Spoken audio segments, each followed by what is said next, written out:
Hello my dear students, class 12 का chapter first relation and function. चलिए शुरुआत करते हैं, अच्छे से समझते हैं और 12th क्लास में बेहतर आपका रिजल्ट बनाने के लिए पूरी तरह से हम कोशिश करेंगे। तो इसी के साथ में chapter first relation and function की शुरुआत करते हैं। उसके कुछ टॉपिक्स मैंने यहाँ पर पहले ही लिखे हुए हैं, जो कि आपने कुछ 11th क्लास में भी पढ़े भी हैं, अच्छे से समझे भी हैं। अब उनको दोबारा से एक बार रिवाइज करते हैं और उनसे कुछ और भी एक्स्ट्रा हम पढ़ेंगे। तो सबसे पहला है कार्टेशियन प्रोडक्ट। आपने कोई भी दो सेट लिखे होंगे, उनका कार्टेशियन प्रोडक्ट आपने लिखा होगा कुछ ऐसे, यानी कि अगर मैं सेट ए लिखता हूँ 1 2 3 और सेट बी लिखता हूँ ए बी सी, ठीक है। आपने इनका कार्टेशियन प्रोडक्ट यानी कि ए क्रॉस बी पढ़ा होगा, यानी कि 1 ए से रिलेटेड है, 1 बी से भी रिलेटेड है, ठीक है, 1 सी से भी रिलेटेड है। फिर आपने 2 ए 2 बी और 2 सी, ठीक है। वैसे ही 3 ए से 3 बी से 3 सी से ये आपने कार्टेशियन प्रोडक्ट पढ़ा होगा। उसके बाद में डोमेन, हमारा जो टॉपिक है डोमेन बहुत ही इम्पोर्टेंट भी है, क्योंकि जब हम किसी फंक्शन f(x) में जब यहाँ पर जो वैल्यू पुट करते हैं, इनपुट करते हैं, हमारा जो x में x की जगह जो हम वैल्यू इनपुट करते हैं वही हमारा उस फंक्शन का क्या होता है, डोमेन। अब किसी फंक्शन में आपने वैल्यू इनपुट कर दिए, ठीक है, तो रिजल्ट में जैसे मान लो हमारे पास में यहाँ पर है x², इसको थोड़ा अच्छे से लिख देता हूँ। मान लो हमारा एक फंक्शन है, क्या है, f(x) = x²। आपने x बिलोंग्स टू n, तो यानी कि वैल्यू पुट की आपने 1, आपने वैल्यू पुट की 1, तब हमारे पास में रिजल्ट आएगा 1। जब हम वैल्यू पुट कर रहे हैं 2, तब हमारा रिजल्ट आएगा 4। जब हम इनपुट करेंगे डोमेन जो हमारा 3 होगा, तो इसका रिजल्ट आएगा 9 और ऐसे ही चलता जाएगा, ठीक है। अब यहीं से हम डोमेन, रेंज और कोडोमेन इन तीनों को समझते हैं। डोमेन कौन सा होगा, डोमेन नेचुरल नंबर होगी जो हम इनपुट कर रहे हैं 1 2 3 4 5 6 7 और ऐसे ही चलता रहेगा। डोमेन के बाद में आता है रेंज। रेंज क्या रहेगा, जो हमारा आउटपुट है 1 4 9 1 4 9 1 4 9 और आगे जैसे 16 आ गया, 25 आ गया और ऐसे ही हमारे आउटपुट आते रहेंगे, वो हमारे क्या हो जाएंगे, रेंज। उसके बाद में आता है कोडोमेन। कोडोमेन आप देख रहे हो आउटपुट के अंदर जो हमें 1 4 9 16 25 मिल रहा है, बट इनके बीच में 2 3, इनके बीच में 5 6 7 8 ये नंबर भी तो है। अगर आप इन सभी नंबर्स का कोई एक सेट बनाते हो, तो वो हमारा क्या हो जाएगा, कोडोमेन। उसके बाद में आपने रिलेशन, टाइप्स ऑफ रिलेशन पढ़े होंगे, तो इसमें से कुछ टाइप्स हम देख लेते हैं। सबसे पहला है आइडेंटिटी रिलेशन। आइडेंटिटी रिलेशन, जैसे आप कोई रिलेशन बनाओ, ठीक है, उसमें सिर्फ जो आपका डोमेन और रेंज है वो दोनों इक्वल हों, डोमेन और रेंज जो हैं वो दोनों इक्वल हों। जैसे आपने कोई एक रिलेशन लिखा है 1 1, ठीक है, 2 2 3 3, ठीक है, ये हमारा कोई एक रिलेशन है। आप देख रहे हो 1 1 से रिलेटेड है, 2 2 से रिलेटेड है, 3 3 से रिलेटेड है, तो ये हमारा कौन सा टाइप हो जाएगा, आइडेंटिटी रिलेशन। उसके बाद में आता है यूनिवर्सल। यूनिवर्सल रिलेशन किस टाइप के होते हैं, जैसे मान लो हमारे पास में यहाँ पर एक सेट है 1 2 3 और यहाँ पर एक सेट है A B C। ये जो 1 इसका डोमेन है, इसकी सभी इमेज हो, यानी कि इनकी इमेज सारे जो आपका सेकेंड सेट है वो उससे रिलेटेड हो, यानी कि 1 जो है वो सभी आपके सेट B से रिलेटेड हो एलिमेंट से। जो 2 एलिमेंट है वो set element A, element B, element C, 3 जो एलिमेंट है वो ए से भी रिलेटेड हो, बी से भी रिलेटेड हो और सी से भी रिलेटेड हो, यानी कि डोमेन में जितने भी एलिमेंट हैं वो सभी रेंज के सारे जो आपके एलिमेंट्स हैं उनसे रिलेटेड हो, तो वो कौन सा टाइप हो जाएगा रिलेशन का, यूनिवर्सल टाइप। उसके बाद में वॉइड, इसके 3 नाम है, जैसे आपके पास सामने नाम लिखा जाए, वॉइड, एम्प्टी या null। ये किस टाइप के आप यहीं से समझ गए होंगे, यानी कि कोई एक सेट ए हो, सेट बी हो, इसका कोई भी एलिमेंट इसके कोई भी सेट बी के कोई भी एलिमेंट से रिलेटेड ना हो, तो वो हमारा कौन सा रिलेशन हो जाएगा, वॉइड रिलेशन। इसके बाद में इन्वर्स है, यानी कि अगर आपके पास में कुछ ऐसा रिलेशन हो कि 1 2 से रिलेटेड है, 2 3 से रिलेटेड है और 2 1 से भी रिलेटेड है, 3 जो है 2 से भी रिलेटेड है। आप यहाँ पर देख रहे हो 1 2 से रिलेटेड है, ठीक है, और उसका उल्टा 2 1 से भी रिलेटेड है, तो यानी कि इसका इन्वर्स हो गया।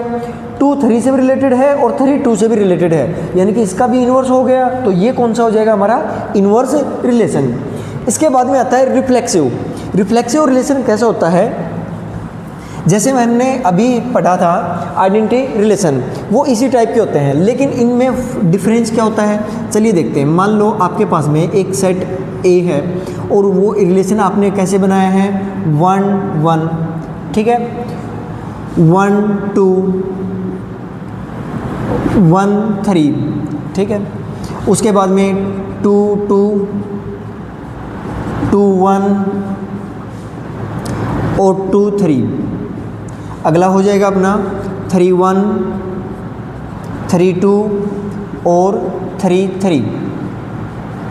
अब आप यहाँ पर देख रहे हो 1 1 2 2 और 3 3, ये तीनों आपके पास में एलिमेंट आए हुए हैं, यानी कि इस टाइप के रिलेशन को हम क्या बोलेंगे, रिफ्लेक्सिव रिलेशन।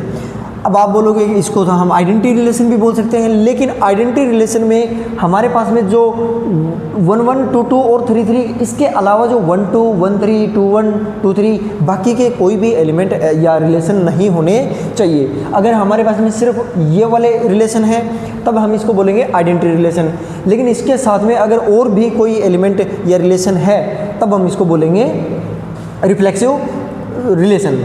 उसके बाद में आता है सिमेट्रिक।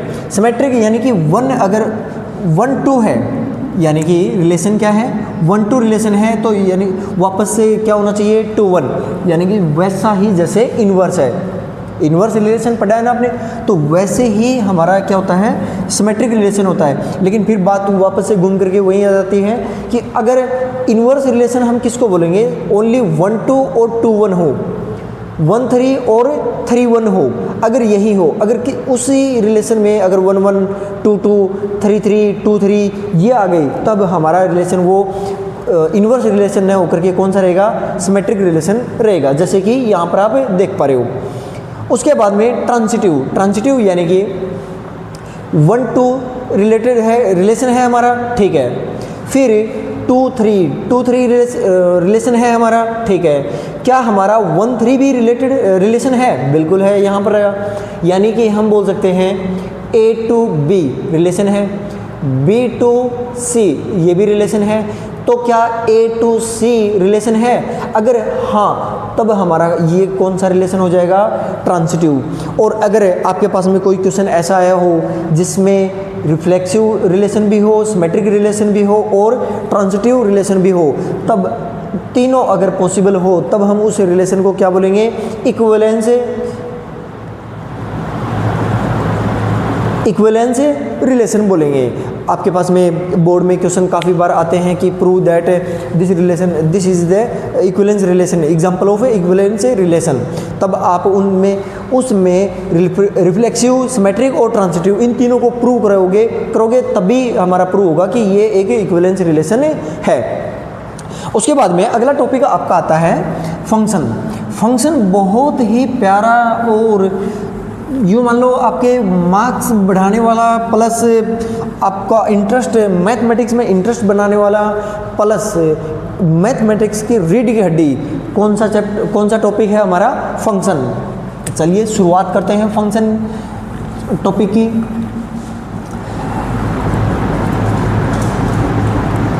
फंक्शन, ठीक है, जिसको हम रिप्रेजेंट करते हैं fx से। यहाँ पर हम लिखेंगे मान लो एक्स स्क्वायर, तो एक्स स्क्वायर हमारा क्या हो गया एक फंक्शन। अब अगर हमारा ये फंक्शन है तो इसका डोमेन और रेंज होगा, क्या होगा, डोमेन और रेंज होगा। डोमेन मीन्स हम इसमें कुछ ना कुछ इनपुट करेंगे, रेंज यानी कि ये कोई ना कोई हमें आउटपुट देगा। लेकिन हमारे पास में कहीं पर बाउंडेशंस भी होती हैं कि हम कुछ इनपुट ना कर सके। जैसे कि अगर मान लो हमारे पास में एक फंक्शन है कुछ ऐसे कि 1/x, तब हमारे पास में जो डोमेन है वो r होगा, बट उसमें से हमें 0 को हटा देंगे क्योंकि हम यहाँ पर इस फंक्शन में 0 इनपुट नहीं कर सकते। अगर हमने 0 इनपुट किया तब हमारे पास में कंडीशन कौन सी बनेगी, इनफाइनाइट या नॉट डिफाइंड। कौन सी कंडीशन बनेगी, नॉट डिफाइंड। अब फंक्शन के अंदर भी आप कुछ टाइप्स पढ़ोगे, जैसे कि एक्सपोनेंशियल फंक्शन। काफ़ी बच्चे इसमें कंफ्यूज हो जाते हैं कि एक्सपोनेंशियल फंक्शन कैसा होता है, समझ में नहीं आया, वो ओनली रटाफिकेशन करके काम चलाते हैं। तो चलिए समझते हैं एक्सपोनेंशियल फंक्शन कैसे होते हैं। अभी तक आपने कुछ ऐसे पढ़े हैं कि फंक्शन है, ठीक है, x की पावर 5, ये भी एक फंक्शन है। जैसे कि मान लो आपने ले लिया x की पावर 2, ये एक फंक्शन है, ठीक है, ये है हमारा एल्जेब्रिक फंक्शन।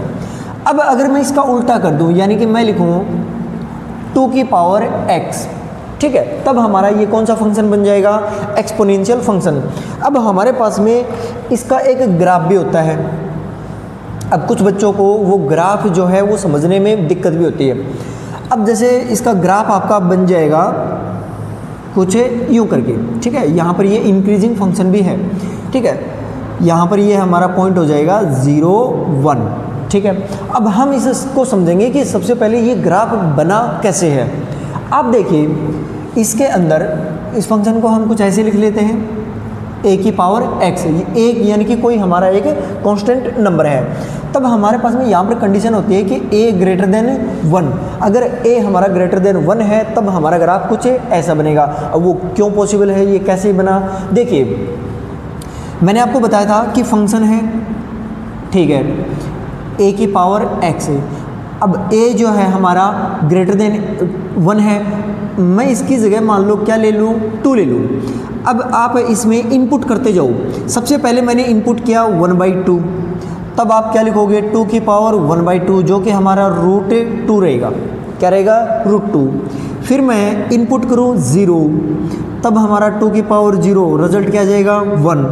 अगर मैं 1 इनपुट करूँ 2 की पावर 1 यानी कि 2, अगर मैं 2 की पावर मान लो 4 इनपुट करता हूँ तो 2 की पावर 4, हमारा आउटपुट क्या जाएगा 2 2 जा 1, 2 2 जा 4, 2 3 जा 8, 4 2 जा सॉरी यहाँ पर गड़बड़ हो गई, टेबल भूल गए हैं हम 12 तक पढ़ाते पढ़ाते। 2 की पावर 4 हो जाएगा 16, कितना हो जाएगा 16, ठीक है। अब हम यहाँ से देख रहे हैं जब हमने पावर 1/2 यानी कि इनपुट हमारा क्या रखा 1/2 यानी कि यहाँ पर, ठीक है, तो रिजल्ट हमारा कुछ ऐसे √2 आया, ठीक है। 0 रखा तो हमारा रिजल्ट यहाँ पर कितना आया 1 रखा तो 2, ठीक है, 4 रखा तो 16 यानी कि बढ़ता जा रहा है। लेकिन इसी के साथ में अगर मैं फंक्शन में -1 रखता हूँ तो 2 की पावर -1 यानी कि क्या आ जाएगा अपना 1/2। अगर मैं लिखता हूँ पावर अगर मैं लिखता हूँ जैसे मान लो हमने ले लिया -4 ले लिया तो 2 की पावर कितना हो जाएगा -4, जिसका रिजल्ट आएगा 1/16। अब आप बताओ देख करके, जब हम नेगेटिव नंबर इनपुट कर रहे हैं तो यहाँ पर जो हमारा y का जो रिजल्ट है, रेंज है वो 1 है। अब हमारा जो रिजल्ट है वो हमेशा क्या मिलेगा 1 से छोटा, यानी कि 0 तो नहीं होगा बट छोटा टाइम्स टू 0। मान लो टाइम्स टू 0 कब हो सकता है, मान लो मैंने लिख दिया 1 के इनपुट कर दो माइनस का 500, ठीक है, तो 2 की पावर माइनस का 500 आएगा, ठीक है, 1/2 की पावर 500। यानी कि यहाँ पर आप जितने 2 की पावर इंक्रीज करते जाओगे रिजल्ट हमारा उतना ही छोटा आता जाएगा, बिल्कुल 0 के नज़दीक आता जाएगा, 0 नहीं आएगा, ठीक है। जीरो नहीं आएगा तो यानी कि हमारा ग्राफ कुछ ऐसे बन जाएगा। इसी के साथ में इसका उल्टा आपने ग्राफ अच्छे से देख लिया है, समझ लिया है। अब हम एक कंडीशन और पढ़ेंगे जिसमें a लेस देन क्या रहेगा 1, इसमें a क्या रहेगा लेस देन 1। अब हम देखते हैं, चलो सेकंड हमारा रहेगा a लेस देन 1। अगर हमारे पास में कोई ऐसी कंडीशन आए कि a की वैल्यू क्या रहे 1 से छोटी, जैसे कि मान लो एक फंक्शन है f(x), आपने ले लिया 1/2 की पावर x। अब 1/2 यानी कि 1 से छोटा है, तो हमारी यहाँ पर कंडीशन बनती है कि a लेस देन 1। अब इसका ग्राफ है कुछ ऐसे बनेगा, कैसे बनेगा, यूँ करके, ठीक है। यहाँ पर कंडीशन क्या है 1। अब ये कैसे पॉसिबल हुआ, चलो देखते हैं। ये टेंड्स टू 0 रहेगा, ठीक है। टेंड्स टू 0 मतलब बिल्कुल 0 के नज़दीक, लेकिन 0 कभी नहीं। वो कैसे, f(x) इक्वल हमारा फंक्शन क्या है 1/2 की पावर में x। सबसे पहले मैं इसमें वैल्यू पुट करता हूँ माइनस का 500, ठीक है। अब 1/2 की पावर में माइनस का 500, आप इसको सोल्व करोगे, आपको पता है अगर हम किसी नंबर का रेसिप्रोकल करते हैं तो पावर जो है वो नेगेटिव से पॉजिटिव, पॉजिटिव से नेगेटिव बनती है। तब हमारा हो जाएगा 2 की पावर 500, यानी कि हमारा रिजल्ट बहुत ही बड़ा आया है। तो अगर हम नेगेटिव वैल्यू इनपुट करेंगे, जितनी ज़्यादा बड़ी नेगेटिव वैल्यू होगी, हमारा रिजल्ट यानी कि आउटपुट यानी कि रेंज भी हमारी उतनी ही बड़ी रिजल्ट आएगा, नंबर आएगा। अगर मैं इसकी जगह इनपुट करता हूँ माइनस का 2, तब हमारा रिजल्ट क्या आ जाएगा माइनस का 2 इक्वल 2 की पावर 2 यानी कि 4। अगर मैं -2 यानी कि यहाँ से अगर मैं -2 यहाँ लेता हूँ तो हमारा रिजल्ट आता है 4। अब अगर इसकी बजाय मैं वैल्यू ले लेता हूँ 2, ठीक है, तो 1/2 की पावर 2 यानी कि इसको सोल्व करोगे 1/4 यानी कि 1 से छोटा हो गया। तब हमारी जो वैल्यू है वो आती जाएगी 1 से छोटी। वापस से सेम एज आप अगर 0 इनपुट करोगे तो 1/2 की पावर में 0, 1/2 की पावर यानी कि किसी भी नंबर की पावर अगर 0 करते हो तो उसका रिजल्ट 1 आता है। और ये अगर आपको पता नहीं है कि ये रिजल्ट हमेशा 1 ही क्यों आता है, तब मैंने इसके ऊपर एक वीडियो भी बना रखा है, आप ज़रूर जा कर के देखिए। अब आप समझ गए होंगे, जैसे अगर हमारा रिजल्ट जो a है यानी कि बेस जो है अगर छोटा होता है 1 से, तब नेगेटिव में वैल्यू जितनी भी हम बड़ी रखेंगे तो हमारा आउटपुट उतना ही बड़ा आएगा, यानी कि हमारा जो एक्सपोनेंशियल ग्राफ है वो कुछ ऐसा बनेगा। इसके साथ में हम फंक्शन के कुछ और टाइप्स भी पढ़ते हैं। जैसे फंक्शन होते हैं 1/1, मैनी 1 और इनटू और ऑनटू। अब सबसे पहले टाइप देख लो आप 1/1, ठीक है, और मैनी 1। 1/1 मैनी 1 आप इस ग्राफ से भी चेक कर सकते हो, देख सकते हो और अच्छे से समझ सकते हो। और डायग्राम से, ग्राफ से जो क्वेश्चन, जो टॉपिक, जो कॉन्सेप्ट आप क्लियर कर सकते हो ना, वो आप पढ़ करके कभी नहीं कर सकते। तो क्यों ना हम यहीं से आपका जो कॉन्सेप्ट है 1/1 फंक्शन कैसा होता है, मैनी 1 फंक्शन कैसा होता है, उसको क्लियर कर लें। तो चलिए शुरुआत करते हैं। जैसे 1/1 फंक्शन f(x) में हमने f(x) यानी कि जो हमारा x एक्सिस है, जो हमारा डोमेन है, डोमेन के अंदर अगर मैं 0 इनपुट करता हूँ, डोमेन से मैं क्या करता हूँ 0 इनपुट करता हूँ, तब हमारा रिजल्ट क्या आता है, यहाँ पर देखिए 0 इनपुट किया तब हमारा रिजल्ट कितना आया 1। फिर अगर मान लो मैंने 2 इनपुट किया था, ये हमारा फंक्शन यही है, याद रखना है ना। इसमें अगर मैं 2 इनपुट करता हूँ तो हमारा रिजल्ट आता है 4। अगर मैं इसमें -2 इनपुट करता हूँ तब हमारा रिजल्ट आता है 4। अगर मैं इसमें -5 इनपुट करता हूँ तब हमारा रिजल्ट कितना आता है 32। अगर हम 5 इनपुट करेंगे तब हमारा रिजल्ट कितना आ जाएगा 1/32। क्या आप एक चीज़ नोटिस कर पा रहे हो, मैं एक ही इनपुट दे रहा हूँ और आउटपुट भी एक ही निकल रहा है, तो इसका मतलब ये क्या है 1/1। अब छोटा सा डायग्राम एक और देख लेते हैं।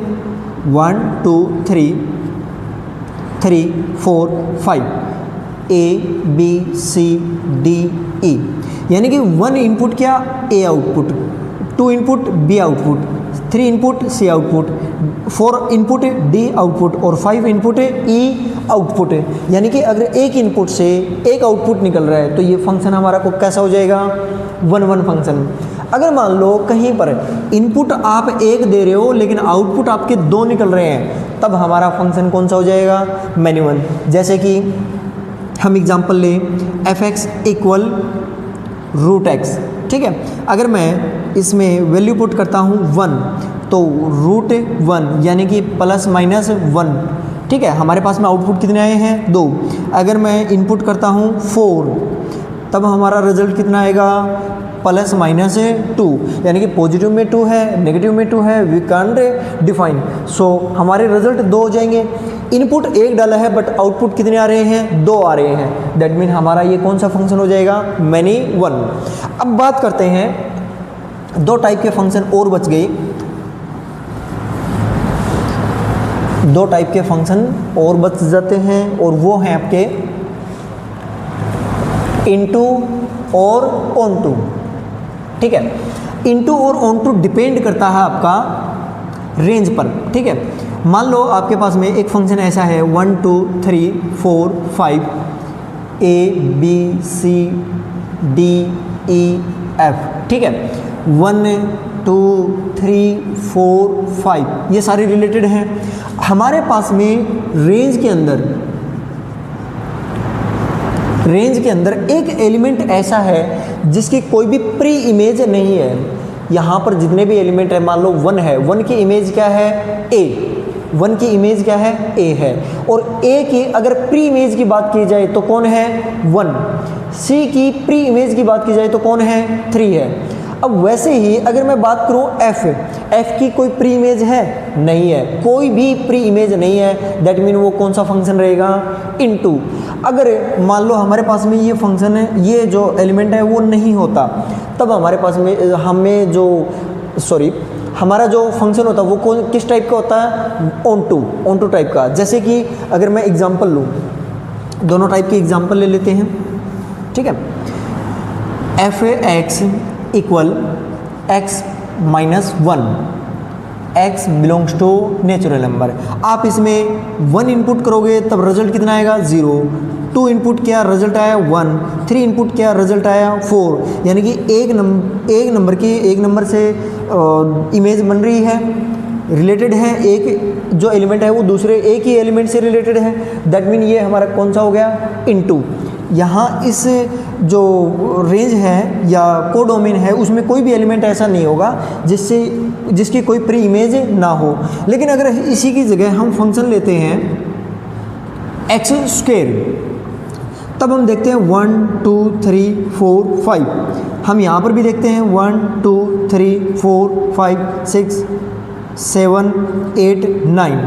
1 का स्क्वायर करेंगे तब आएगा 1, लेकिन 2 का स्क्वायर करेंगे 4, 3 का स्क्वायर किया 9, ऐसे ही 4 का 16, 5 का 25। लेकिन बीच में जो 2 3 5 6 7 8 ये एलिमेंट बचे हुए हैं। दैट मीन ये कौन सा रहेगा आपका, इनटू, और ये कैसा रहेगा, ऑनटू। Is that clear? उम्मीद करता हूँ आपको ये कॉन्सेप्ट समझ में आया होगा। अब अगर हम बात करें फंक्शन की, तो हमारे पास में एक और टॉपिक आता है जो कि है हमारा इन्वर्स फंक्शन। क्या हमारा इन्वर्स फंक्शन। अब सबसे पहले हमें यह समझना होगा कि कौन से वाले फंक्शन होते हैं। पहले हम 11वीं क्लास में चलते हैं कि किस टाइप के फंक्शन होते हैं। यानी कि मैं आपसे पूछना चाह रहा हूँ या आपको कहना चाह रहा हूँ कि अगर मान लो हमारे पास में एक सेट है 1 2 3 4 5 ये एलिमेंट है, ठीक है। यहाँ पर हमारे पास में जो आपका रेंज है, कोडोमेन है, वो आपका A B C D और E, ठीक है, F। अब 1 A से रिलेटेड है, 2 B से है, 3 C से है, 4 D से है, 5 E से है। अब आप लोग कह सकते हो कि हाँ ये एक फंक्शन है। अगर मान लो मैं ऐसा कुछ लिख दूँ कि 6 और 7, 6 रिलेटेड है f से, लेकिन 7 जो है वो किसी 7 की कोई भी इमेज नहीं है, 7 कोई भी इमेज नहीं बना पा रहा है। तो क्या ये एक फंक्शन है? आप बोलोगे नहीं, ये एक फंक्शन नहीं है। ठीक वैसे ही इन्वर्स, आप नाम से ही समझ पा रहे होंगे, इन्वर्स का मतलब है उल्टा। तो यानी कि अगर मैं एक फंक्शन ऐसा बनाऊं, एक फंक्शन ऐसा बनाऊं जो 1a से 2b से 3c से 4d से 5e से रिलेटेड है, बट f की कोई भी प्री इमेज नहीं है, तो हमारा फंक्शन जो है वो हमारा हो जाएगा a2, ये ले लो a सेट, ये ले लो b सेट, तो ये हो जाएगा हमारा a2b। अगर इसकी जगह हम इन्वर्स फंक्शन की बात करें, इन्वर्स फंक्शन की बात करें, तो अब हम क्या लिखेंगे? b2a, यानी कि इसका अपोजिट साइड देखेंगे।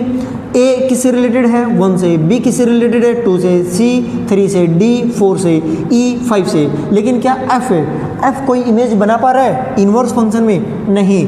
तो इसका मतलब है इस फंक्शन की कोई भी, इस फंक्शन का इन्वर्स फंक्शन पॉसिबल नहीं है। अब अगर हमने जो अभी टाइप्स पढ़े थे, कौन से 1 1, मैनी 1, इनटू और ऑन टू, तो आप सबसे पहले बताओ कि ये वाला जो टाइप है फंक्शन का वो कौन से टाइप का है? तो हम बोलेंगे 1 1 का है, और कौन से का है? ऑन टू, इनटू का है। अब अगर मान लो कि ये f एलिमेंट हमारे पास में नहीं होता, तब ये कौन से टाइप का होता है? ये होता 1 1 और ऑन टू। कौन से टाइप का होता? 1 1 और ऑन टू, यानी कि 1 1 और ऑन टू टाइप का फंक्शन होता कि नहीं होता? अब चलो चेक करते हैं कि ये इसका इन्वर्स फंक्शन पॉसिबल है या नहीं है। तब देखो a 1 से रिलेटेड है, b 2 से, c 3 से, d 4 से, e 5 से, पॉसिबल है कि नहीं है? तो इसका मतलब है किसी फंक्शन को 1 1 ऑन टू होना ज़रूरी है, जिससे कि हम उसका इन्वर्स फंक्शन फाइंड आउट कर सकें। इसी के साथ में उम्मीद करता हूँ आपको ये अच्छे से समझ में आ गया होगा। इसी के साथ में आपका एक लास्ट टॉपिक और बचता है, और वो है आपका कंपोजिशन ऑफ ए फंक्शन। क्या है? कंपोजिशन ऑफ ए फंक्शन, यानी कि कंपोजिशन ऑफ ए फंक्शन। ये इसको समझते हैं हम, ये कैसे पॉसिबल है, कैसे हम इसमें करेंगे। जैसे कि मान लो हमें कोई एक फंक्शन लिखते हैं, क्या है हमारा f(x) x²। अब इसके साथ में एक दूसरा फंक्शन मान लो मैं लिखता हूँ g(x), ठीक है, और वो g(x) हमारा फंक्शन कुछ ऐसा है कि मान लो है x+1 ले लो, ठीक है। हमारा g(x) फंक्शन क्या है? x+1। तब हम इनका दोनों का कंपोजिशन करेंगे, कंपोजिशन फंक्शन करेंगे, वो क्या हो जाएगा हमारा f(o(g)(x) या फिर g(o(f(x). अब याद रखना बेटा, ये दोनों जो फंक्शन है ना वो डिफरेंट फंक्शन है। ज़रूरी नहीं कि हर बार ये दोनों इक्वल आए, और ज़रूरी नहीं कि हर बार ये दोनों डिफरेंट आए, तो वो डिपेंड करता है इनके फंक्शन के ऊपर जो कि क्या दिया हुआ है। बट हम करेंगे f(o(g) या g(o(f), ठीक है। ये दो फंक्शन हैं हमारे, निकल करके आएंगे, जो कि रहेगा composition of f(x) and g(x). अब काफ़ी बच्चों को इसमें भी दिक्कत रहती है कि f(o(g) में f(o(g) फंक्शन अगर फाइंड आउट करना है तो ये वाला फंक्शन इसमें इनपुट करना है या फिर ये वाला फंक्शन इसमें इनपुट करना है। तो आप इसको थोड़ा सा एक्सपेंड करके लिखो। कैसे लिखोगे? f फंक्शन ये था हमारा, फिर f के बाद में कौन आ रहा है? g(x), तब हम लिखेंगे g(x), ठीक है। ये हो जाएगा हमारा फंक्शन f(x) फंक्शन क्या है हमारा? x², क्या है हमारा? x² है, और उसके अंदर g(x) फंक्शन हमारा क्या है? x+1। अब आप इसको सोल्व कर दो, क्या जाएगा आपका? x² + 2x + 1, यानी कि हमारा f(o(g) फंक्शन f(x) और g(x) का कंपोजिशन क्या आ गया? x² + 2x + 1। वैसे ही अगर आपको g(o(f) फाइंड आउट करना है, तब आप लिखोगे g(f(x) फंक्शन। अब आपका g(x) फंक्शन कौन है? ये रहा, और ये कौन है आपका x प्लस 1। तो जहाँ पर आपको x दिखाई दे रहा है, यहाँ पर x है ना, हमने यहाँ इस x की जगह डोमेन क्या लिया है, fx फंक्शन है। fx फंक्शन हमारा क्या है, एक्स स्क्वायर। तब x जहाँ पर आपको दिखाई दे रहा है वहाँ पर क्या इनपुट करोगे यहाँ पे, एक्स स्क्वायर, और बाकी का एज इट इज़। तो हमारा जी ओ एफ फंक्शन क्या हो जाएगा, एक्स स्क्वायर प्लस 1। तो ये हमारा एफ ओ जी है और ये हमारा जी ओ एफ फंक्शन है। तो उम्मीद करता हूँ आपको chapter first relation and function, inverse function और कंपोजिशन ऑफ फंक्शन, वो सारा कुछ अच्छे से समझ में आ गया होगा।